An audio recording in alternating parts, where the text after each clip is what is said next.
Padre Celestial, te damos gracias por otro día de vida, para que podamos servirte, para que podamos llegar a conocerte mejor.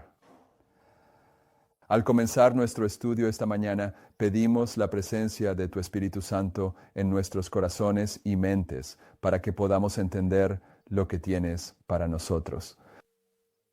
Te pedimos que tomes control de mis palabras, de mis pensamientos, que no sean corrompidos por la humanidad, que los purifiques con un carbón de tu altar y que también prepares los corazones y las mentes de los hermanos y hermanas que están escuchando estas cosas. Queremos que la lluvia tardía sea derramada sobre nosotros en este tiempo, así que te pedimos que lo hagas abriendo nuestro entendimiento a tu palabra.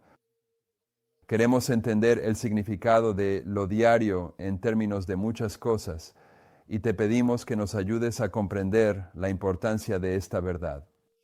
Y te damos gracias por todas estas cosas en el nombre de Jesús. Amén. Lo que he estado haciendo generalmente es, al despertarme por la mañana como suelo hacer, salir y preparar las notas para el culto matutino.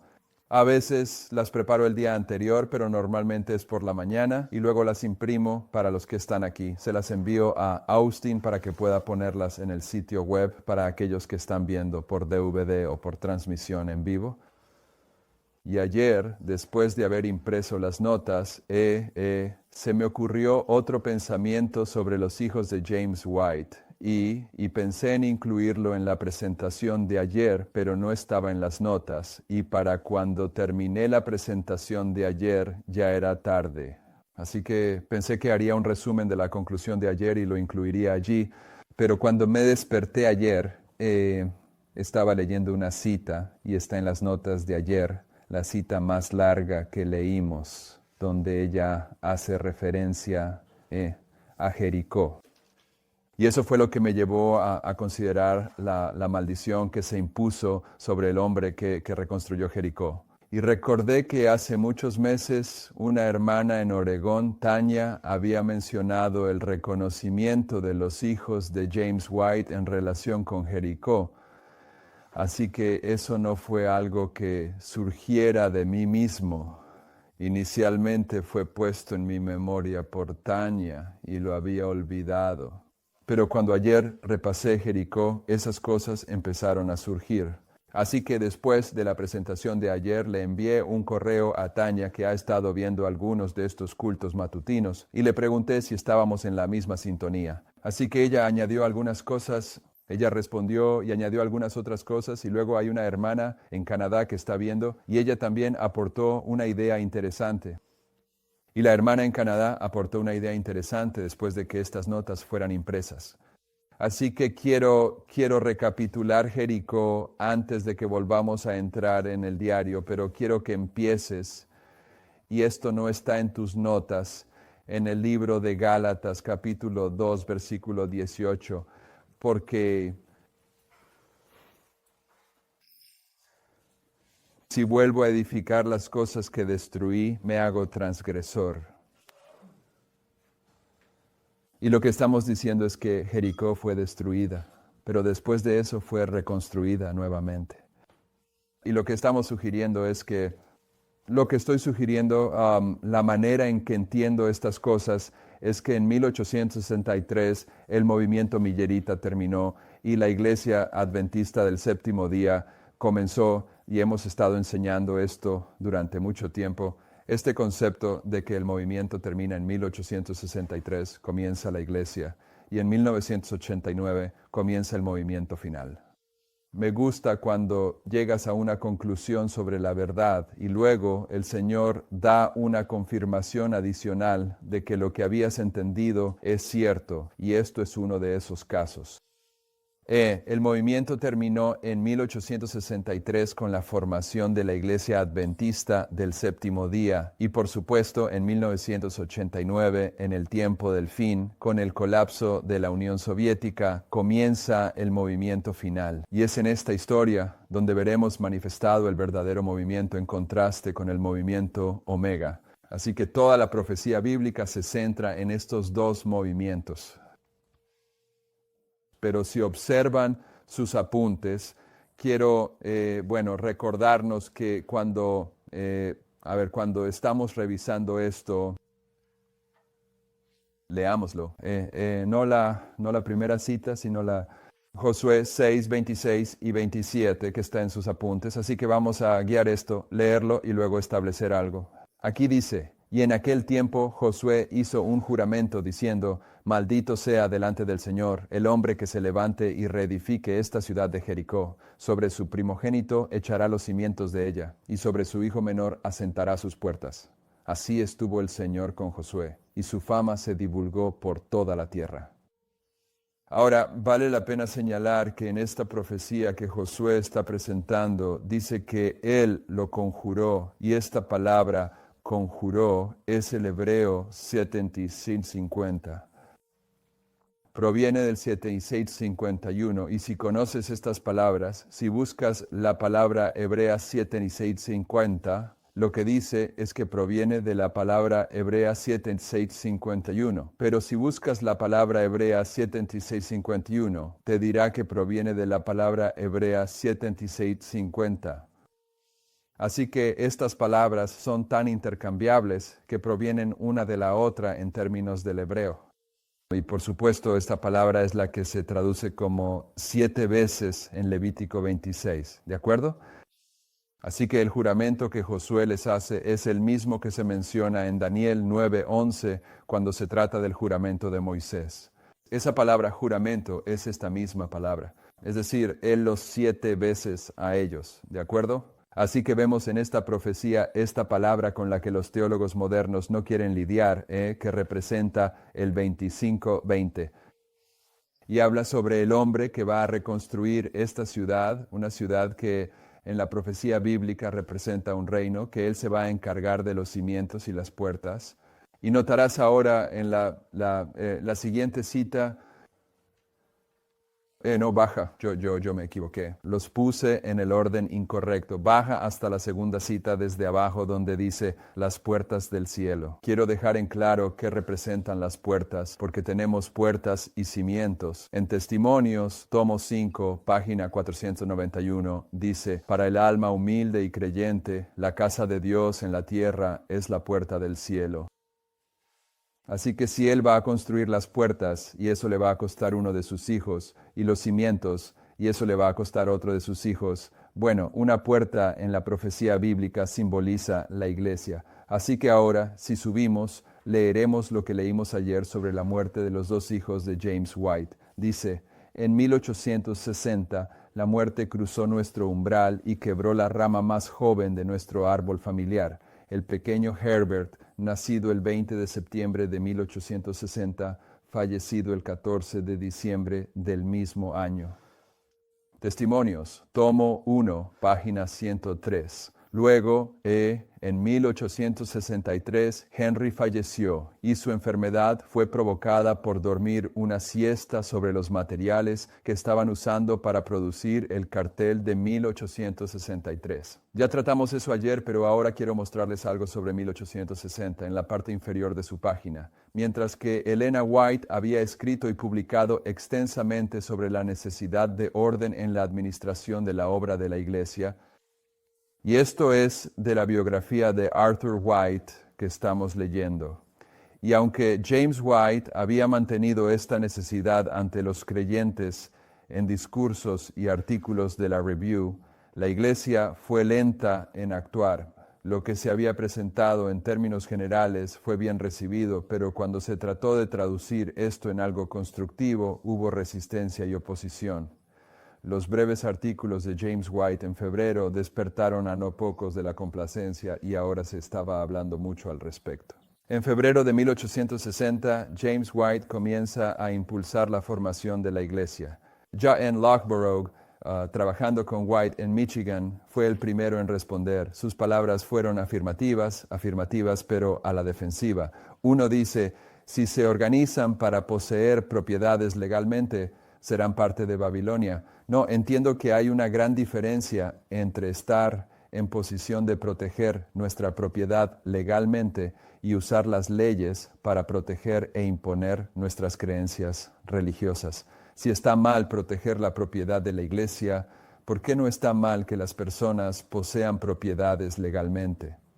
James White había concluido su declaración en la Review, planteando la necesidad de organizar los intereses editoriales ante la Iglesia y el mundo con las palabras: si alguien se opone a nuestras sugerencias, ¿podría por favor redactar un plan que nosotros como pueblo podamos seguir?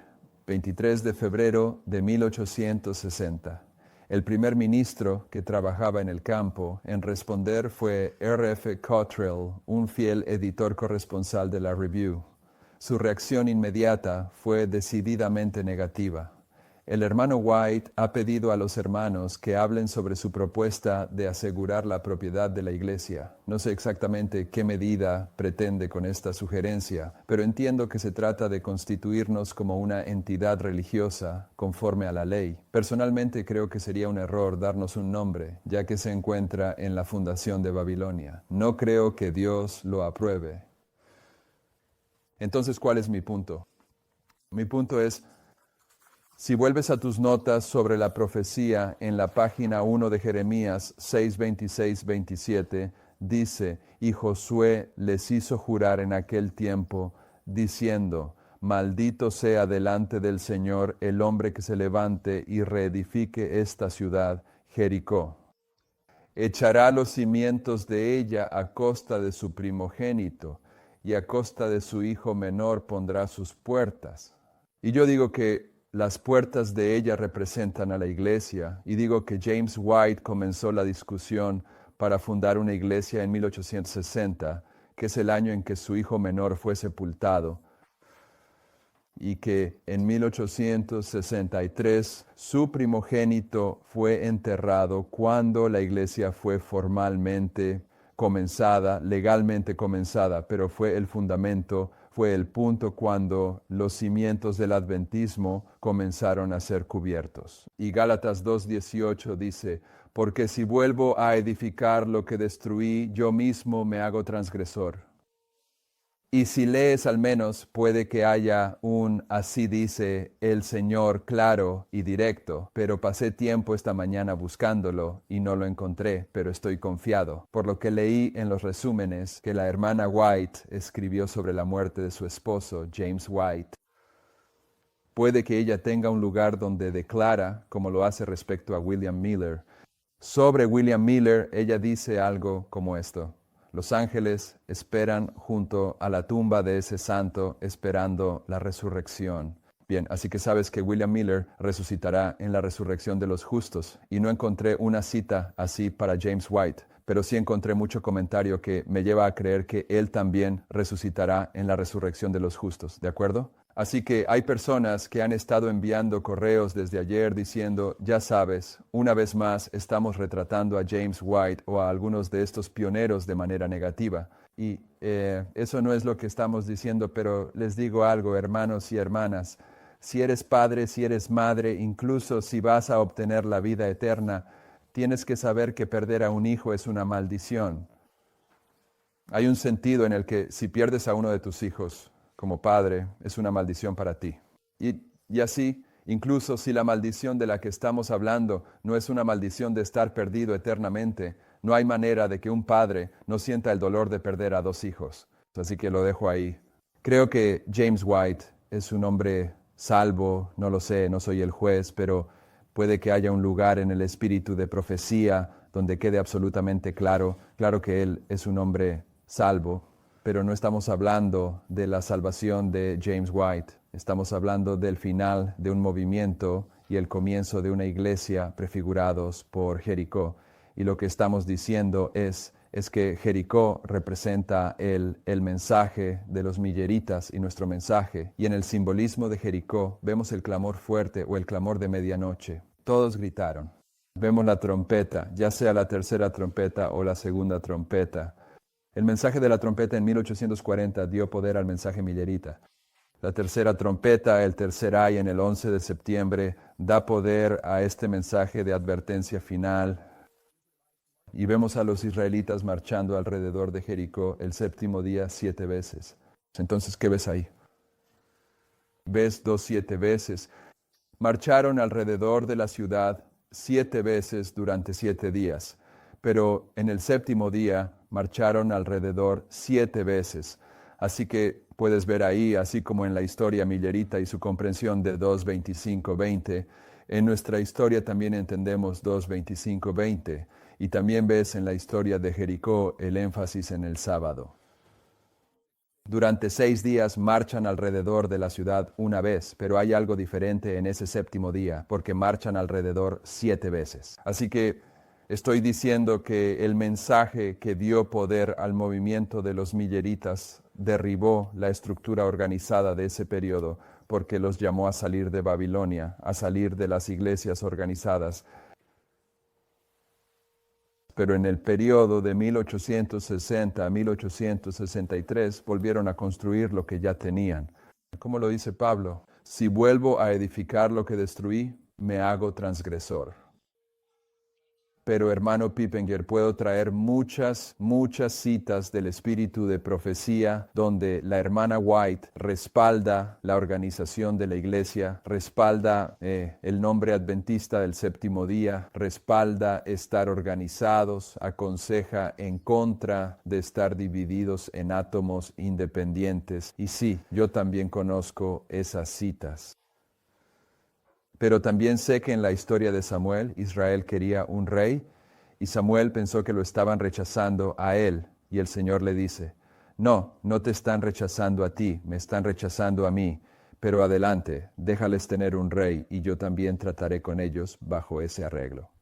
Entonces, la pregunta es, ¿está el Israel antiguo tipificando al Israel moderno?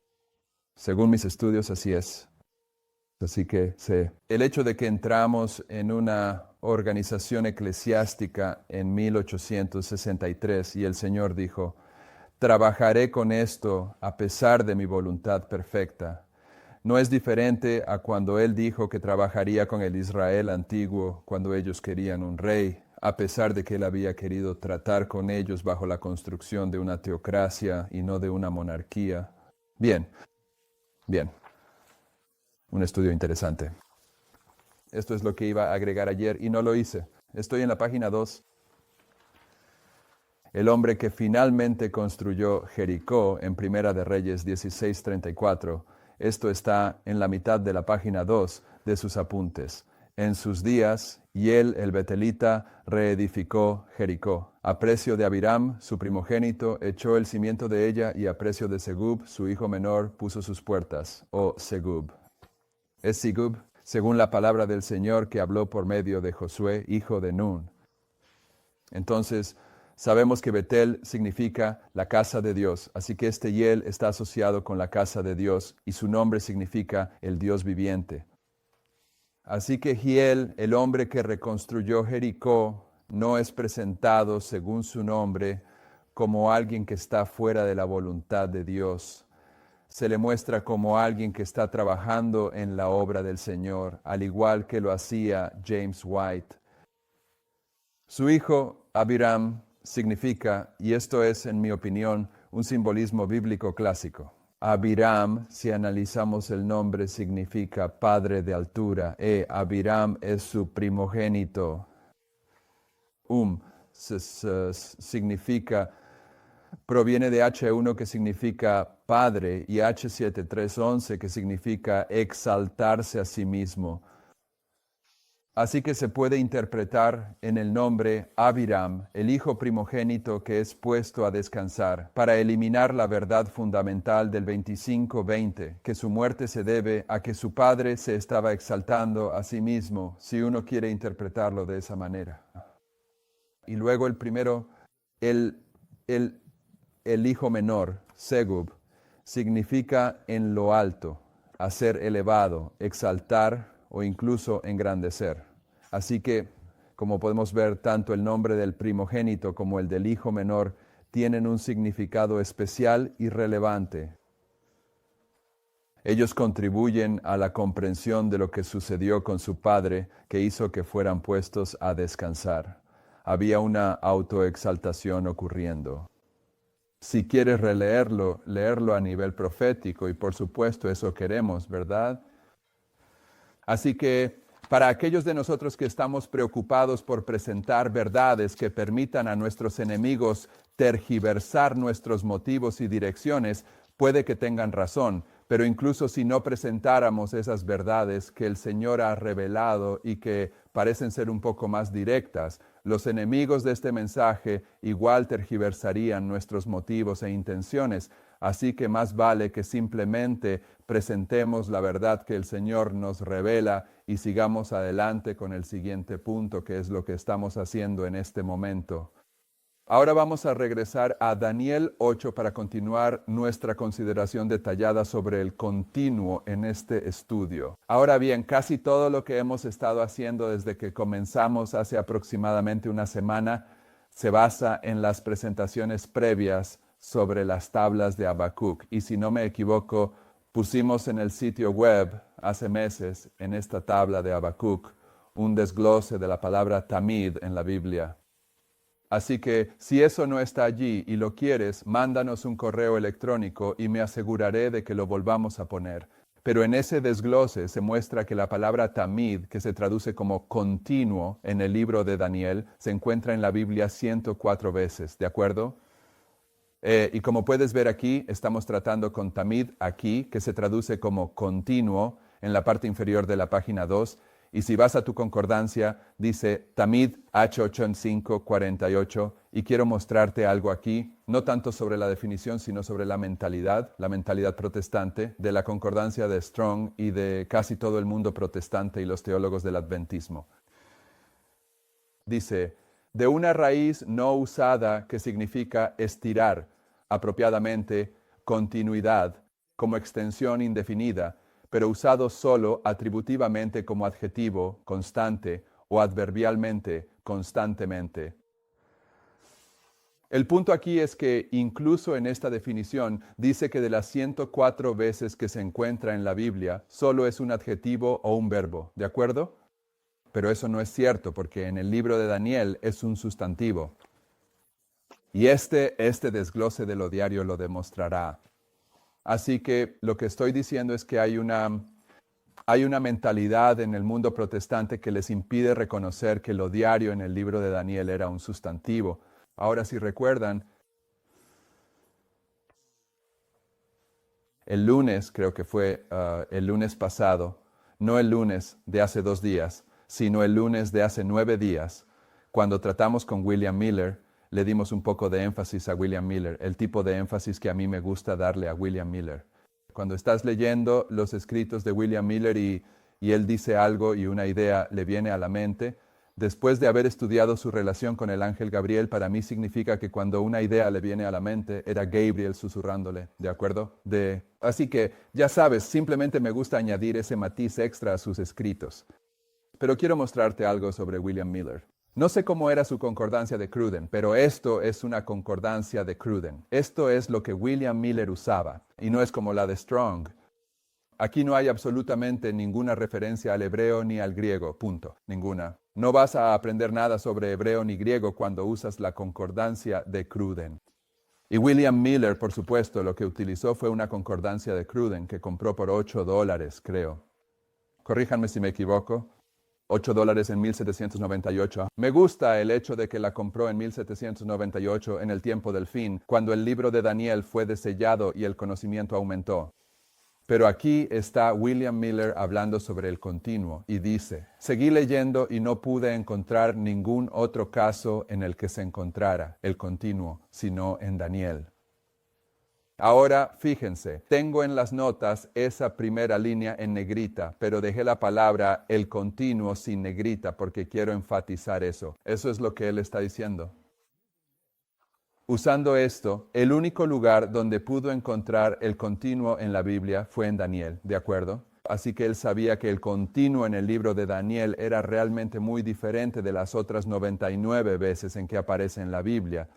Y por eso les digo, siempre me ha asombrado sinceramente cómo lo supo. Todo lo que estaba usando era la concordancia de Cruden. ¿Cómo llegó a esa conclusión cuando todos los demás eruditos han asumido que las 104 veces que aparece en la palabra de Dios es la misma palabra? Bien, ahora tenemos el hebreo para probar que él tenía razón, pero él tenía razón sin el hebreo. Así que, ¿cómo fue que acertó? Y me gusta pensar que fue la actividad del ángel Gabriel. Bien, así que esto ya lo hemos leído antes. Aquí es donde él llega a la conclusión de que es la Roma pagana la que está restringiendo al papado en Dus Tesalonicenses y por lo tanto lo continuo que es quitado tanto en Dus Tesalonicenses como en el libro de Daniel debe ser el paganismo. Bien, ahora déjame mostrarte otra cosa en relación con esto. Cuando leemos aquí en la página anterior o en esta página, la página anterior. La definición hebrea de taumid, según Strong, sugiere que siempre es un adjetivo o un adverbio, pero no es así. Y esto también puedes demostrarlo si estás dispuesto a verlo en el libro de Daniel, porque fíjate en Daniel 8:11. Daniel 8:11. No vamos a tratar el versículo, solo vamos a tratar la palabra taumid para empezar, que se traduce como continuo o diario. Y en el versículo 11 dice en medio del versículo, por él fue quitado el sacrificio diario. Y notarás que la palabra sacrificio está en cursiva, lo que significa que es una palabra añadida. Luego en el versículo 12 dice, y se le dio un ejército contra el sacrificio diario. La palabra sacrificio está en cursiva. Y luego en el versículo 13 dice, ¿hasta cuándo será la visión del sacrificio diario? Y la palabra sacrificio está en cursiva. Luego, si vas a Daniel 11:31, el versículo 31 dice, y se levantarán brazos de su parte y profanarán el santuario de fortaleza y quitarán el sacrificio diario. Y la palabra sacrificio está en cursiva. Luego, en Daniel 12:11 dice, y desde el tiempo en que sea quitado el sacrificio diario, y la palabra sacrificio está en cursiva. ¿Por qué está esa palabra sacrificio ahí? Porque los traductores de la Biblia, King James, por muy buenos que fueran, al igual que las personas que crearon la concordancia de Strong y el mundo protestante, y los teólogos modernos del adventismo, no reconocieron, como sí lo hizo William Miller, que el continuo en el libro de Daniel era un sustantivo. Pensaron que tenía que ser un adverbio o un adjetivo, así que añadieron la palabra sacrificio para convertirlo en un adverbio o un adjetivo. Y de todas las palabras añadidas en la palabra de Dios que se han puesto ahí, hay solo una sobre la que la inspiración, a través de Elena de White, comenta. En Primeros Escritos, página 74, ella dice, entonces vi en relación con el continuo que la palabra sacrificio fue añadida por la sabiduría del hombre y no pertenece al texto. Así que el hecho de que William Miller pudiera ver, y él estaba usando una Biblia King James, que el continuo solo aparecía en el libro de Daniel, me sorprende porque esa palabra añadida estaba ahí. Y al añadir la palabra sacrificio, se cambia de un sustantivo a un adjetivo o un adverbio. Pero esto es tan importante que Elena de White dice, asegúrate, si vas a ser un bereano y dividir correctamente la palabra, de no dejar que esa palabra sacrificio permanezca ahí. No le corresponde estar ahí. Fue añadida por sabiduría humana. Y mantenerla ahí es mezclar lo sagrado con lo común, es mezclar lo humano con lo divino, y eso es espiritismo, eso es rebelión, eso es brujería. ¿De acuerdo? Así que ahora vamos a considerar eso en relación con la palabra el continuo, el perpetuo, el taumid. Pero antes de hacerlo, permítanme intentar volver a Daniel 8 y recordarnos una cosa. Cuando los teólogos modernos argumentan que el continuo representa el ministerio de Cristo en el santuario, ellos van a los 104 lugares en la Biblia donde aparece la palabra encontrar y dicen, mira, aquí significa esto, aquí significa esto, aquí está asociado con el santuario de Dios, aquí está asociado con el santuario de Dios. Pero usar un verbo para definir un sustantivo, la ilustración que utilizo es que si tienes una cuna con un bebé dentro, ¿de acuerdo? Si estás meciendo al bebé en la cuna, entonces eso es un verbo, ¿verdad? Mecer.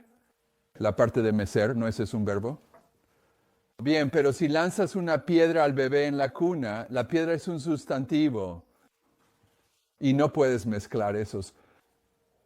No puedes usar el acto de mecer la cuna para definir la piedra que se lanza al bebé, ¿de acuerdo? Así que los teólogos modernos van a todos estos otros lugares donde la palabra continuo es un adjetivo o un adverbio y se usa en relación con el santuario. Y dicen, mira ahí, la palabra continuo tiene que representar el ministerio de Cristo en el santuario, pero no es un adverbio ni un adjetivo en el libro de Daniel.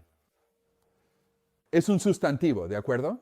Así que he tenido el privilegio, la responsabilidad, la experiencia en este mensaje durante unos 20 años. Y antes de saber mucho sobre este cuadro, cuando empezamos a llevar este mensaje, nosotros, el Señor abrió la puerta para que fuéramos a Sudamérica y pasamos muchas lunas en Sudamérica. Y este cuadro era tan importante para nosotros que lo mandamos traducir al español, así que cuando estábamos en Sudamérica, los hermanos latinos podían verlo en su propio idioma. Y la razón por la que usaba este cuadro es porque para mí era importante demostrar con este cuadro que el continuo era el paganismo. Y la razón por la que eso era importante es que todo lo que enseñaba eran los últimos 6 versículos de Daniel 11. Y la cita que leímos hace un par de días, donde la hermana White cita los versículos 30 al 36 de Daniel 11, y luego dice, escenas similares a las descritas en estas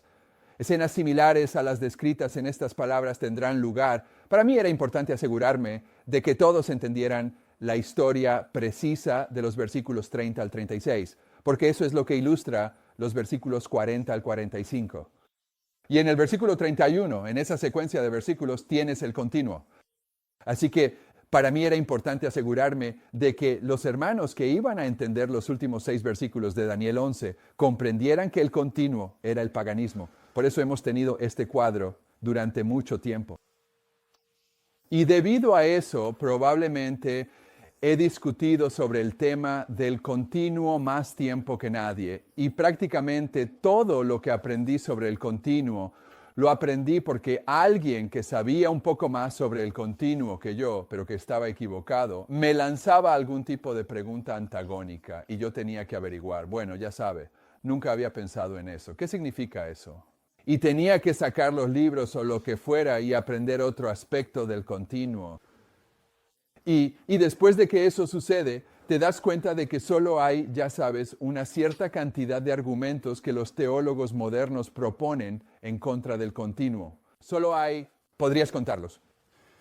Y después de que te los han lanzado en la cara tantas veces, te familiarizas con cuáles son. Y entonces nos dimos cuenta, me di cuenta, a un amigo mío encontró un documento y me lo compartió. Y me di cuenta de que prácticamente todos esos argumentos se pueden encontrar en ese documento. Bien, este documento aquí es un artículo inédito de Leroy Froom, donde él repasa y enumera todas las razones por las que, según él, la posición pionera de que el continuo es el paganismo está equivocada. Y tiene 20 páginas de largo. Pero cuando este amigo mío me lo entregó, me pasó esto y lo revisé, me di cuenta de que, bueno, de aquí es de donde sacan todos sus argumentos. Pero nunca usan los 20 argumentos, o no sé cuántos hay aquí. Nunca usan todos los argumentos. Este argumento parece funcionarles cuando están enseñando el ministerio del santuario diario de Cristo, así que están familiarizados con ese. Así que cuando estás en su presencia, eso es lo que te lanzan en la cara. Pero lo que le funciona a este hermano es diferente de lo que le funciona a aquel hermano, así que él usa otro argumento. Pero con el tiempo te familiarizas con todos ellos y prácticamente todos están aquí. Y esto es prácticamente pura oscuridad. No hay ni uno solo de estos argumentos que no pueda ser completamente refutado por la palabra de Dios. ¿De acuerdo? Así que el hermano que encontró esto, de Wayne Dewey, también se dio cuenta cuando leyó este libro de Heidi Hike, que este libro...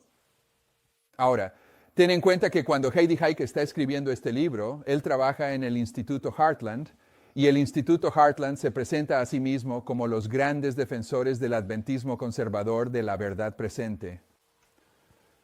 Así que este hombre está trabajando allí, pero el Instituto Heartland, si uno revisa su testimonio durante los últimos 20 años o más, no tiene ningún respeto por Leroy Froome, porque parte de su postura es que Leroy Froome fue uno de los principales responsables de introducir el libro Questions on Doctrine, y es en ese punto donde la salvación, el evangelio del mundo protestante se incorpora al adventismo, y ese es uno de los pilares principales del Instituto Heartland.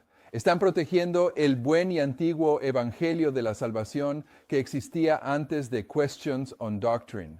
Así que el Instituto Heartland no es pro Leroy Froome. Entonces, él está trabajando en Heartland y publica este libro, y por alguna razón no menciona en ninguna parte de este libro que la mayoría de mis argumentos provienen de este artículo. Pero Duane Dewey toma el teléfono cuando lee este libro y llama a Heidi Hykes y le dice: tu libro lo único que haces es volver a exponer los argumentos de Leroy Froome de su documento inédito de 1940. Y Heidi Hykes dice: eso es cierto, eso es cierto. Bien, entonces, pero, ¿lo entiendes? No puedes estar en el Heartland Institute y estar promoviendo a Leroy Froome porque tendrían que dejarte ir, ya que no tienen ninguna simpatía por Leroy Froome, ¿de acuerdo? Así que tal vez lo hacía para conservar su trabajo o tal vez solo quería llevarse el crédito, pero realmente no importa por qué lo hizo. Esto es simplemente una presentación moderna de ese documento, y esto es tan oscuro como aquello. Pero quiero mostrarte algo. Tengo una razón para hacer esto. Hay una pequeña conclusión sobre el tema del diario. Hay una pequeña conclusión sobre el diario que, si la entiendes, toda la demás tontería no importa, y se resume en 2 palabras, ¿de acuerdo? Y es que tengo una razón para llevarte a este libro para hacer esta conclusión, pero quiero mostrártelo antes de que tomemos la decisión final sobre esto. Ambas palabras hebreas mencionadas se traducen comúnmente como quitar en el libro de Daniel.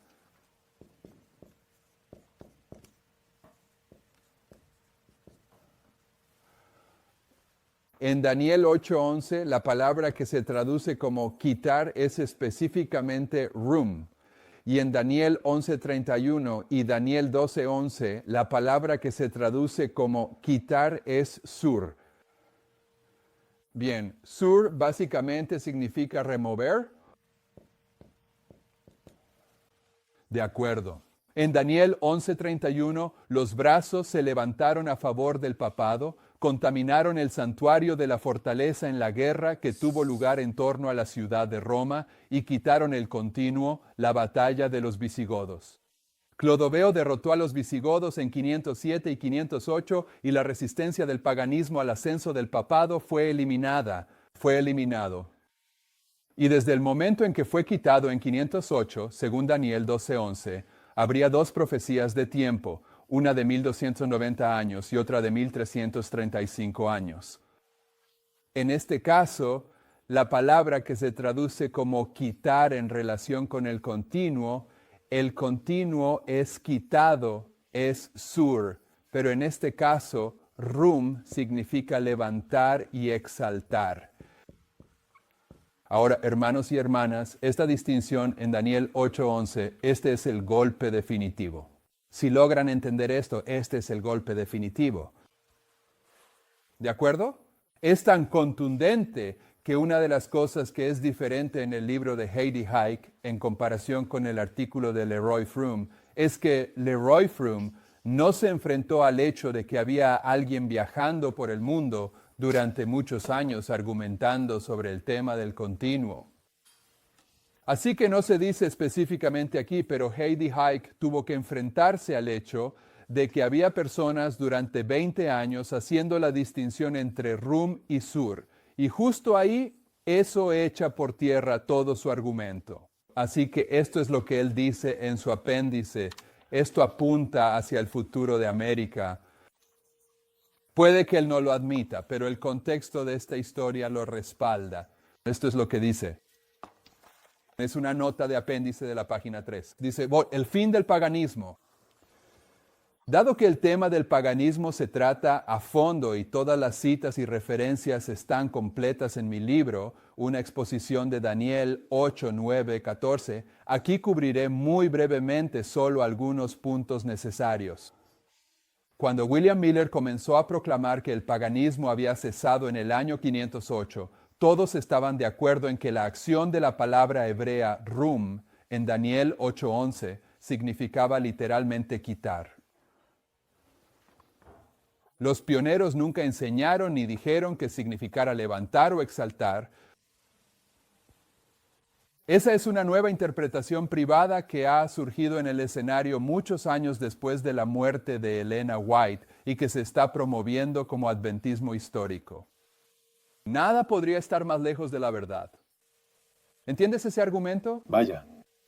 Él está diciendo que los pioneros nunca reconocieron ni enseñaron que rum significara levantar o exaltar. Así que estos hombres al final del mundo que están identificando que la palabra hebrea rum en Daniel 8:11 significa levantar y exaltar, ese es un argumento inválido porque los pioneros nunca lo enseñaron. Y si los pioneros nunca lo enseñaron, entonces no podemos entender lo que significa el hebreo. Él sabe que esto lo deja fuera de combate. Esto es solo una interpretación privada. La definición hebrea de rum es solo una interpretación privada. Yo no lo creo. Bien, en tus notas en la página 3 tienes la definición de sur. Significa llamar, de vuelta, declinar, apartarse, arrancar, quitar, llevarse, desviarse, retirarse. Y en Daniel 8, Daniel 11:31 y Daniel 12:11, el paganismo fue quitado, fue removido, fue retirado. Pero en la palabra rum, en Daniel 8:11, esta palabra significa estar en lo alto, activamente elevarse o levantar, hacer subir, ensalzarse, levantar, poner en lo alto, ascender, ofrecer presuntuosamente. Esta palabra significa levantar o exaltar. Ahora, hermanos y hermanas, esto resuelve el caso si pueden seguir esta lógica. Pero ¿saben algo? Yo tal vez puede que tenga una lógica incorrecta sobre lo que voy a decir aquí, pero creo que es correcta. El primer lugar donde buscas una definición de la palabra no es en el hebreo ni en el griego. Quieres mirar el hebreo y el griego, pero el primer lugar donde buscas es como la persona que usa la palabra la entiende, si eso está disponible. Saben, el hebreo puede significar esto, pero el profeta que está usando esta palabra hebrea puede querer decir algo un poco diferente de lo que es la definición perfecta en hebreo. Así que primero tienes que hacerlo, si es posible, por el contexto de lo que dice el autor. Así que veamos si Daniel usa la palabra rum en algún otro lugar de sus escritos. ¿La usa para significar quitar, como es la definición de sur, o la usa para significar levantar y exaltar? Porque si él la usa para significar levantar o exaltar, entonces significa que la está usando exactamente como es en hebreo. Y esto quiere decir que no es una interpretación privada. En Daniel 5:20 dice, pero cuando su corazón se enalteció, y la palabra hebrea que se traduce en Daniel 5:20 como enalteció es rum. Y esa es la definición de rum en hebreo. Esa es una vez. ¿Qué tal el versículo 23 del mismo capítulo? Pero te has enaltecido a ti mismo. Esa palabra levantada es habitación. Así que hay dos lugares donde Daniel usa rum exactamente como la definición hebrea, que es levantar y exaltar. Y en Daniel 11:12 usa nuevamente la palabra habitación. En el versículo 12 dice, y cuando haya quitado la multitud, su corazón se enaltecerá. El enaltecimiento de su corazón, esa palabra hebrea que se traduce como enaltecido es rum. En el versículo 36 del mismo capítulo, Daniel 11:36 dice, y el rey hará según su voluntad y se ensalzará y se ensalzará. La palabra hebrea que se traduce como exaltar, es rum. Y rum significa levantar y exaltar. Y luego en Daniel 12:7 dice, y oí al hombre vestido de lino que estaba sobre las aguas del río cuando alzó su mano. La palabra hebrea que se traduce como alzó es rum. Así que son 5 lugares en los que Daniel usa la palabra hebrea en perfecta concordancia con la definición de rum, que es levantar o exaltar.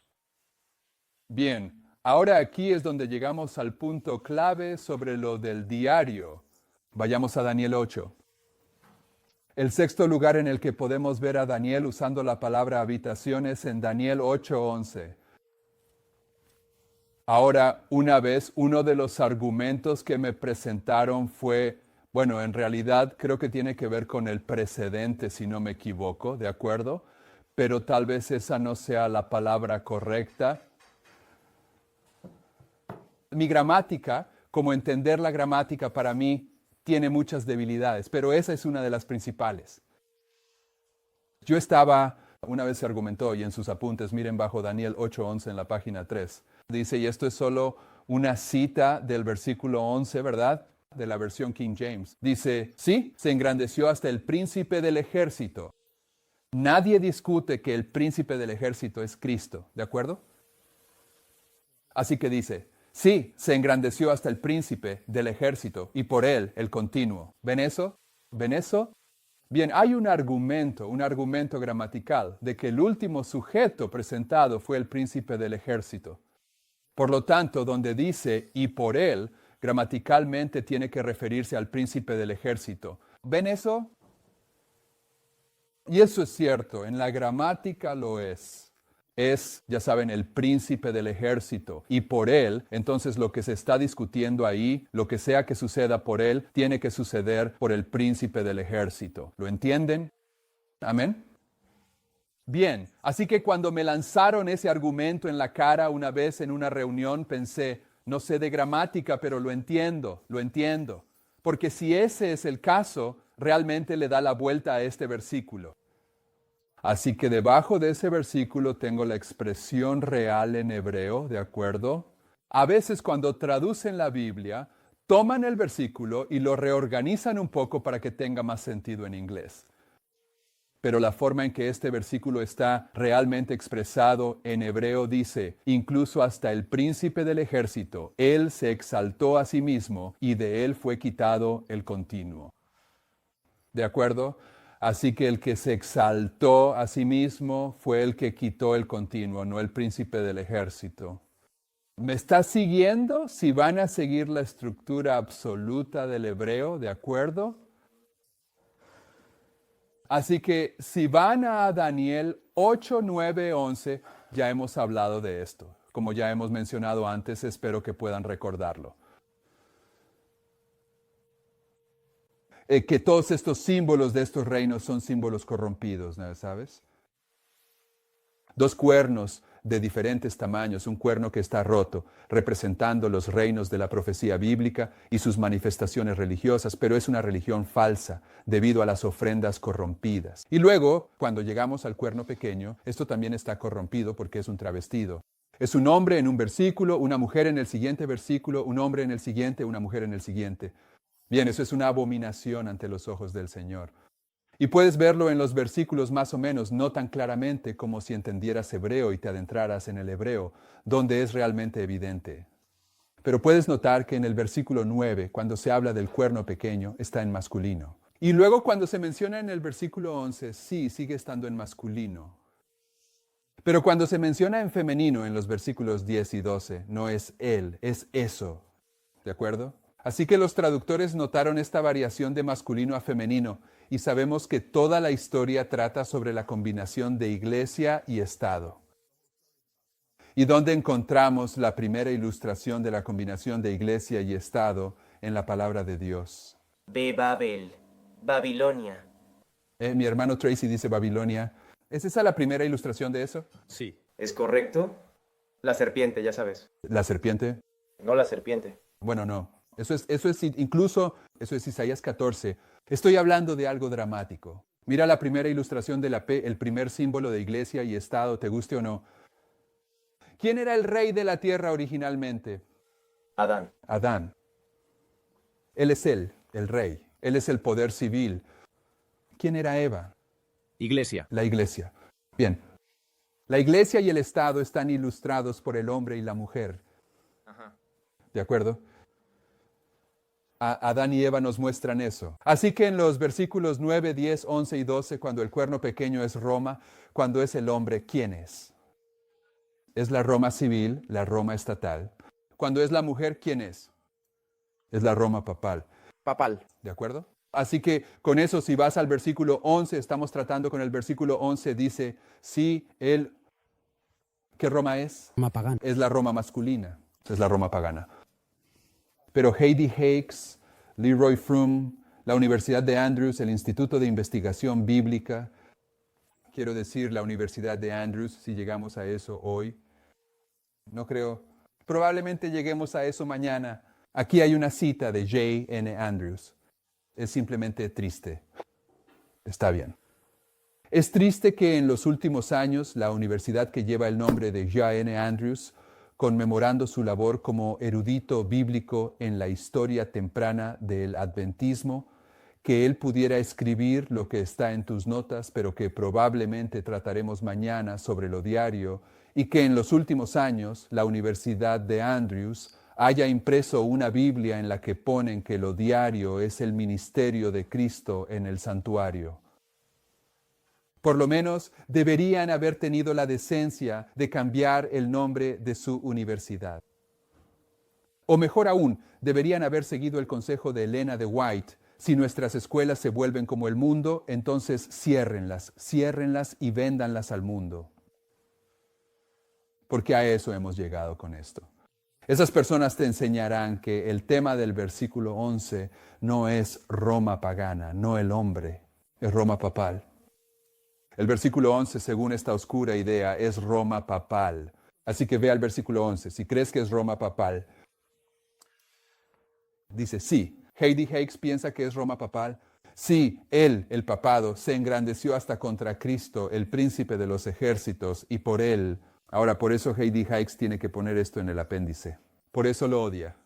Y por él el papado, el continuo, el ministerio de Cristo en el santuario, según los teólogos modernos, ¿verdad? Por el papado, el ministerio de Cristo en el santuario, te dirán que fue quitado con la introducción de la misa. Pero eso no es lo que dice la habitación, ¿verdad? Lo que dice esta sala es que el ministerio del santuario de Cristo fue levantado y exaltado, si vamos a identificar esto como el papado. Entonces, dime, ¿cuándo fue que el papado levantó y exaltó el ministerio de Cristo en el santuario? Bien. Este es el golpe de gracia para esta enseñanza absurda sobre el continuo. ¿Cuándo fue que el papado levantó y exaltó el ministerio de Cristo en el santuario? Porque hay otros 5 lugares en el libro de Daniel donde Daniel usa room exactamente de acuerdo con su definición, y su definición no es quitar, es levantar y exaltar. Y en el versículo 11 dice, sí, él, el papado, se engrandeció hasta con el príncipe de los ejércitos. Y por el papado, el ministerio del santuario de Cristo, fue levantado y exaltado, y el lugar de su santuario, el santuario de Cristo, fue echado por tierra. Eso es lo que te enseñarán. ¿Dónde está el santuario de Cristo? En el cielo. En el cielo. ¿Puedes darme otro versículo en las Escrituras donde el cielo sea echado por tierra? No existe. Ahora, tal vez te has preguntado por qué durante los últimos 2 días me tomé el tiempo para mostrar que Roma establece la visión y nunca estudiamos mucho, pero solo intenté mostrarte las conexiones en las Escrituras que se hacen cuando entiendes que el tema es Roma. Es lo que une toda la historia, el tema de Roma.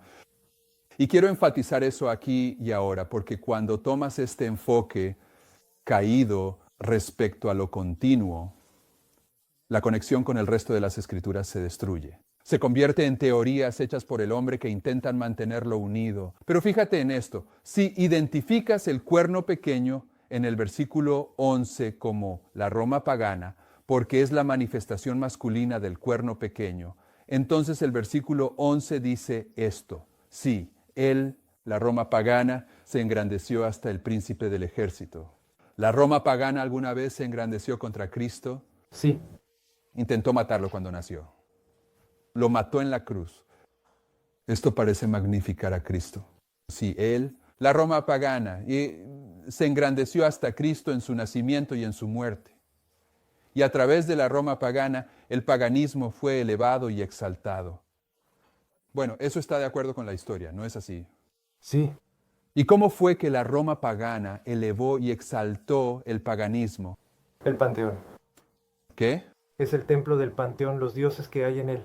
Mi hermano dice que en el templo del Panteón, la costumbre de la Roma pagana, cuando estaba conquistando el mundo, era que al conquistar otra nación, al tomar el control de otra nación, si esa nación adoraba dioses paganos que no existían entonces en el Imperio Romano, ellos tomaban las reliquias de su culto, tomaban a los sacerdotes de su culto y los llevaban de regreso a la ciudad de Roma y les construían su propia sala especial en el templo del Panteón, que es el templo de los dioses, y les permitían continuar practicando su religión pagana.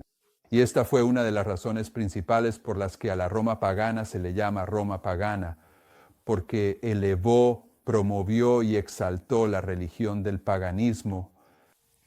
Así que el versículo 11 dice, si vas a mantener la distinción entre masculino y femenino, sí, la Roma pagana se engrandeció incluso hasta Cristo en su nacimiento y en su muerte, y por medio de la Roma pagana, el paganismo fue elevado y exaltado, y el lugar del santuario de la Roma pagana fue derribado. ¿Dónde estaba? Hermano, ¿sabes sobre el templo del Panteón? ¿Dónde estaba ubicado el templo del Panteón, hermano Mark? En Roma. Así que el lugar del santuario de la Roma pagana era la ciudad de Roma. ¿Nos dice alguna vez la Escritura que la ciudad de Roma fue derribada? Oh sí, eso está en Apocalipsis 13:2, en Daniel 11:31, en Daniel 11:24, en Daniel 11:27, en Daniel 11:29. La historia de Constantino trasladando la sé capital del imperio de la ciudad de Roma a Constantinopla es la historia de Constantino derribando la ciudad de Roma como la joya, el emblema del imperio romano. Y en la ciudad de Roma es donde se construyó este templo pagano. Permítanme señalar algo aquí. Esta palabra que se traduce como santuario aquí en el versículo 11 en sus apuntes es Mikdash. Deberían tenerlo en sus apuntes. Dice, una cosa o lugar consagrado, especialmente un palacio o un santuario, ya sea de Jehová o de ídolos. Miren, Mikdash es una palabra hebrea que puede traducirse como santuario, pero puede ser un santuario pagano. Mientras que hay una palabra hebrea que se traduce como santuario que solo puede referirse al santuario de Dios, ya sea un santuario en la tierra o un santuario en el cielo. Cuando la palabra hebrea Kodesh, que tienen en sus apuntes, se traduce como santuario, solo puede referirse al santuario de Dios. Ahora, ¿alguien tiene un reloj con segundero o ya todos somos digitales? ¿Alguien tiene uno de segunda mano? Sí. Bien, ¿el hermano Paul tiene uno de segunda mano? Bien, cuando estés listo para contar los segundos, dime que empiece y voy a leer los versículos 11, 12, 13 y 14. Cuando me digas y cuentas cuántos segundos me toma leerlo, tú dime cuándo empezar. Listo. Preparado, ya. Sí, se engrandeció hasta el príncipe del ejército, y por él fue quitado el continuo sacrificio, y el lugar de su santuario fue echado por tierra. ¿El hermano Paul tiene uno de segunda mano? Bien, cuando estés listo para contar los segundos, dime que empiece y voy a leer los versículos 11, 12, 13 y 14. Cuando me lo digas, y tú cuentas cuántos segundos me toma leerlo. Dime cuándo empezar. Listo, preparado ya. Sí, se engrandeció hasta el príncipe del ejército, y por él fue quitado el sacrificio continuo, y el lugar de su santuario fue echado por tierra. Y se le entregó un ejército contra el sacrificio continuo a causa de la transgresión, y echó por tierra la verdad, e hizo cuanto quiso, y prosperó. Entonces oía un santo que hablaba, y otro santo le dijo a aquel santo que hablaba, ¿hasta cuándo será la visión del sacrificio continuo y de la prevaricación asoladora para entregar el santuario y el ejército a ser pisoteados? Y él me dijo, hasta 2300 tardes y mañanas, luego el santuario será purificado. ¿Cuánto? 35. 35 segundos. O menos. o menos. Bien, digamos un minuto, ¿de acuerdo? Lo leímos en 35 segundos o menos, pero supongamos que tomó un minuto leer eso. Cuando entraban a la habitación de Ellen White en la mañana, cuando se levantaban, Ellen White se levantaba a la 1, a las 2 de la mañana y comenzaba a escribir. Y cuando entraban a la habitación en la mañana, ¿qué encontraban? ¿Una canasta llena de qué? Papel. Papel. Escritos. Ella escribía, terminaba ese papel, lo dejaba caer en la canasta, escribía, lo dejaba caer en la canasta y en la mañana ellos entraban, tomaban esos papeles y comenzaban a juntarlos. Así que esa es la única ilustración que conozco de cuánto tiempo le toma a un profeta escribir. ¿Podrías argumentar que un profeta tiene que pensar en cada palabra durante 30 minutos antes de escribirla, pero Ellen White era simplemente era una máquina de escribir y no conozco ninguna justificación para decir que Daniel fuera diferente. Así que si a mí me toma un minuto leer esos 4 versículos, ¿cuánto tiempo le tomó a Daniel escribir esos 4 versículos? ¿Cuánto tiempo? Un par de minutos. Digamos que le tomó 5 minutos. ¿De acuerdo? Porque el hebreo me parece difícil, van al revés y todo eso, ya sabes. Le tomó 5 minutos. ¿Está bien? ¿Cómo es posible que en 5 minutos Daniel pudiera usar la palabra Mikdash para santuario en el versículo 11, pero en los versículos 13 y 14 use Kodesh para santuario? ¿Por qué está usando 2 palabras hebreas diferentes para la palabra santuario en 4 versículos si no quiere que entendamos que esos 2 santuarios son diferentes, verdad? Así es como yo lo entiendo. No creo que en unos pocos minutos se le haya olvidado que en el versículo 11 usó Mikdash y simplemente siguió adelante y accidentalmente usó Kodesh en los versículos 13 y 14, pero lo hizo. Ves que en el versículo 13 aparece la palabra santuario hacia el final del versículo. Y ves en el versículo 14 la palabra santuario, pero en el versículo 11 también ves la palabra santuario. Pero en el versículo 11 es Mikdash, lo que significa que puede ser el santuario de Dios o un santuario pagano, pero en los versículos 13 y 14 es únicamente el santuario de Dios. ¿Sabes qué me dice eso? Eso me dice que el versículo 11 no se refiere al santuario de Dios. Si Daniel hubiera querido que entendiéramos que el santuario del versículo 11 era el santuario de Dios, habría usado la palabra Kodesh y habría eliminado toda duda, pero usó Mikdash. Bien, así que voy a leer esto No voy a leer esto. Tú puedes leerlo. Vamos a terminar aquí. Esto es Jane Andrews hablando sobre algunos de estos temas, el templo del Panteón. Retomaremos esto mañana. Pero quiero asegurarme de que cuando lo retomemos lo hagamos con cuidado, porque este templo del Panteón en el versículo 11, que es el templo de los dioses, que en el siglo VI o VII, en ese periodo de tiempo, fue fácilmente transformado de un templo pagano a una iglesia cristiana, la llamada iglesia cristiana. Yo no creo que la iglesia católica sea una iglesia cristiana, pero los católicos la convirtieron en la iglesia de todos los santos. En vez de ser el templo de los dioses, la transformaron en una supuesta iglesia cristiana. Este templo del Panteón está justo allí, en el mismo campo de batalla del continuo. El campo de batalla del continuo es Daniel 8:11, ¿de acuerdo? Creo que fue el único templo pagano que convirtieron al cristianismo. Y ahora, mi hermano europeo que sabe más sobre esta historia católica que yo, nos dice que el único templo pagano que transformaron en una supuesta iglesia cristiana es el templo del Panteón. Eso incluso le añade aún más significado. Esta iglesia está justo allí, en el campo de batalla del continuo, Daniel 8:11. Y sé que a veces les causo molestias a las personas que están en este mensaje cuando identifico que el continuo es un símbolo de la apostasía omega.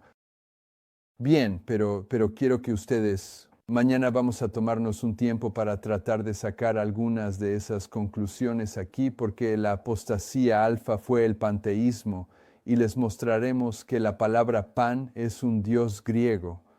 Me asombra que sea un dios griego, porque de lo que estábamos hablando es de como un sistema falso de educación que representa el misterio de la iniquidad.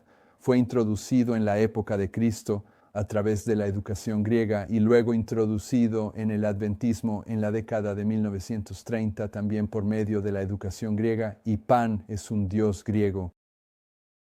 Y el panteísmo es considerar y ver a este Dios presente en absolutamente todo.